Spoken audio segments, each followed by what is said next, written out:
2, 3. Lokis. Hello. Lokis.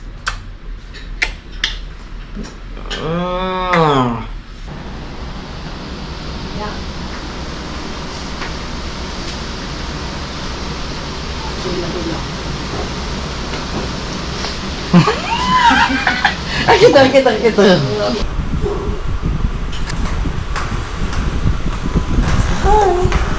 Sumahangin. He must warn the people to stop doing evil things.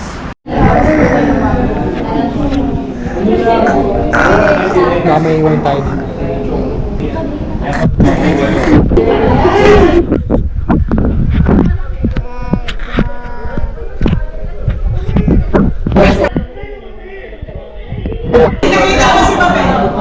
Galit na galit na naman si Mabel. Ang dami na naman dala ng pagkain.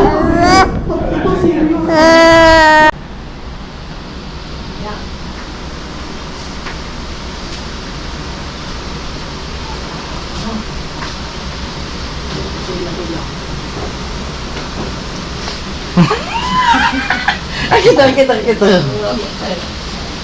Nakatusa pa ka naman naman pwesto, oh.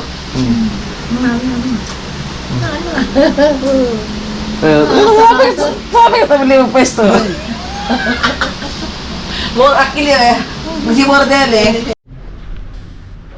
Lokis. Lokis. Lokis.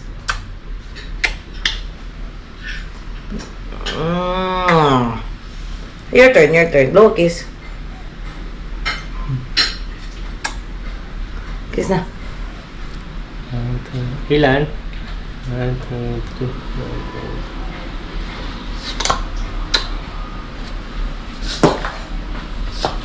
Kiss mo. Kiss mo. That's a blow a kiss. What are you doing with my nose? Ay, nako. Gusto lang gumala. Gusto lang gumayas.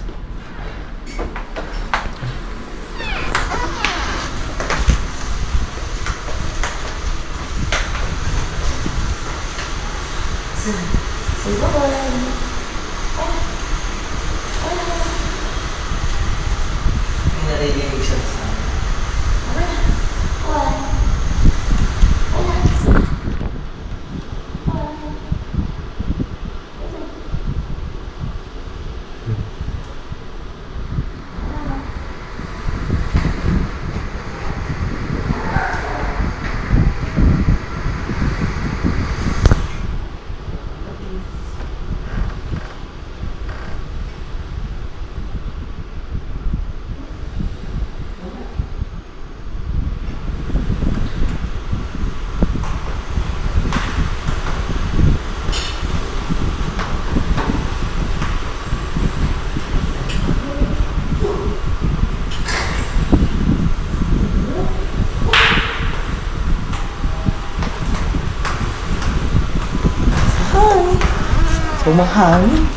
Sumahangin.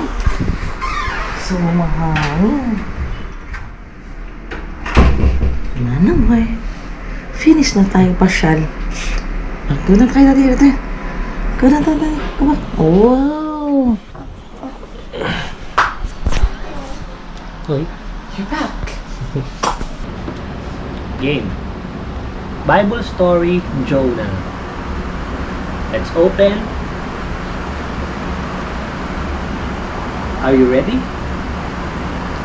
One day, God told Jonah to go to the city of Nineveh. He must warn the people to stop doing evil things. And if they do not change, God will destroy the city. Next page.